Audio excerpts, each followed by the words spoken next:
Assalamu alaikum everyone, welcome to today's SLP update for Tuesday 28th of June, and we still have yet to see SLP moving to the upside. The monthly though is not so good. The monthly you're having 3 black rows, which is not a good sign once again.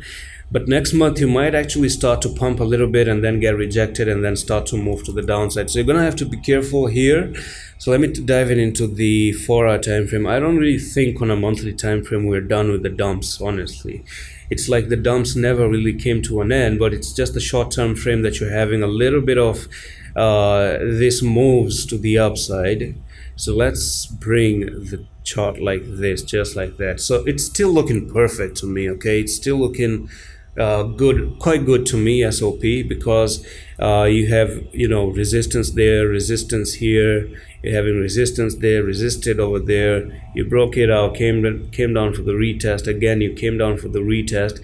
So the technical journey to go to 480 still remains, it's not invalidated, but as long as you're not going down below this level, you're going to go up to that level. So if you do come down and close below this yellow line, that neckline itself, that's when you invalidate the all chart patterns, okay? Just as I told you before, the best thing for me to say is that if you take out 376 or 375, everything goes negative. And that's it for this quick update on SLP. I'm going to see you in the next one. Allah Hafiz.